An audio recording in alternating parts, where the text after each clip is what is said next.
Ia disuruh menulis ulang permohonan di hadapan raja seperti yang pernah ia kirim ketika melamar pekerjaan itu.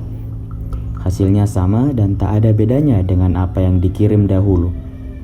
Akhirnya ia diterima menjadi sekretaris pribadi raja. Ia sangat disenangi dan dipuji oleh raja karena kerajinan dan kejujurannya. Ketika raja hendak menunaikan ibadah haji ke Tanah Suci, kepada Itinulu-lah diserahkan kepercayaan untuk menjalankan roda pemerintahan sampai raja nanti kembali dari Tanah Suci. Selama pemerintahan itu dijalankan oleh Itinulu, keselamatan orang banyak dan keluarga raja sangat diperhatikannya. Kesejahteraan dan pendapatan penduduk meningkat. Meskipun demikian, timbul pula rasa iri hati dari kalangan para pembesar serta kepala pasukan raja, apalagi karena Itinulu sangat disukai oleh istri raja. Karena istri raja sering keluar masuk ke kamar Itinulu tanpa memilih waktu guna membincangkan masalah pemerintahan, ia merasa khawatir kalau hal itu akan membawa bencana bagi dirinya kelak. Akhirnya ia mengambil suatu kebijaksanaan, yaitu hendak mengunci istri raja di dalam sebuah kamar khusus yang diperlengkapi dengan segala macam keperluannya. Pada suatu hari, oleh kepala pasukan raja, dibuatlah surat palsu, kemudian diserahkan kepada Itinulu. Dikatakannya bahwa surat tersebut berasal dari raja dan harus diantarkan sendiri oleh Itinulu kepada Algojo. Diambillah oleh Itinulu surat itu, kemudian diantarnya kepada Algojo. Di tengah jalan, ia diminta oleh seseorang untuk singgah di rumahnya sebab ada upacara yang belum dapat dilangsungkan karena masih kurang 1 dari 40 orang yang disyaratkan. Itinulu memberi alasan bahwa ia sedang mengantar surat yang harus disampaikan sesegera mungkin kepada Algojo.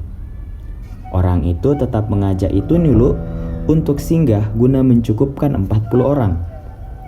Itinulu akhirnya memenuhi permintaan tersebut dan surat itu akhirnya diserahkan kepada seorang anak untuk diantar ke Algojo. Ketika surat itu sampai dan dibuka oleh Algojo, ternyata isinya mengandung perintah untuk membunuh orang yang membawa surat itu. Algojo mengambil kesimpulan bahwa anak ini tidak wajar dibunuh karena tidak mempunyai kesalahan. Adapun Itinulu setelah upacara itu selesai, langsung pulang ke istana untuk melaksanakan tugasnya. Melihat kejadian itu, heranlah kepala pasukan. Tidak lama kemudian, kembalilah raja dari Tanah Suci. Melaporlah kepala pasukan bahwa keadaan negeri sepeninggal raja sangat kacau. Kehidupan penduduk sangat memprihatinkan. Seandainya bukan ia yang memasukkan istri raja ke dalam sebuah kamar khusus, pasti akan dibinasakan oleh Itinulu. Maka disuruh panggillah menghadap Itinulu.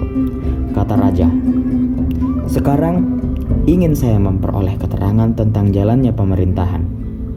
Itinulu pun memberi laporan baik mengenai pemerintahan dan keamanan maupun mengenai mata pencarian orang banyak yang semuanya berjalan baik.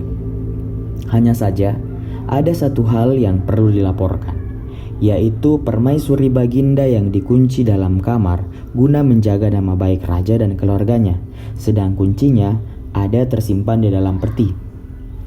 Ada 3 hal yang menjadi pegangan bagi Itinulu sesuai dengan ilmu yang diperolehnya dengan mengganti 3 peti uang perak. Raja bertanya kepadanya, "Apa peganganmu itu?" Menjawablah Itinulu, "Pertama, syukuri yang sedikit, semoga datang yang banyak.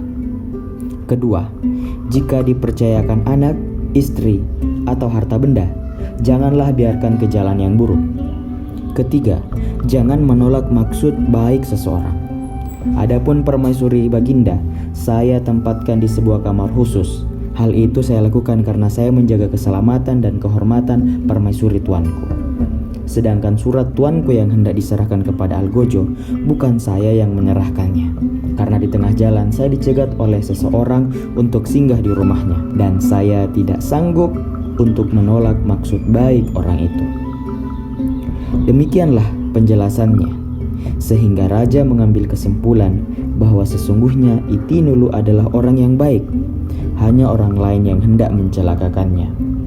Akhirnya ia pun dikawinkan dengan putri raja karena kejujurannya, di samping karena kepatuhannya menjalankan wasiat orang tuanya.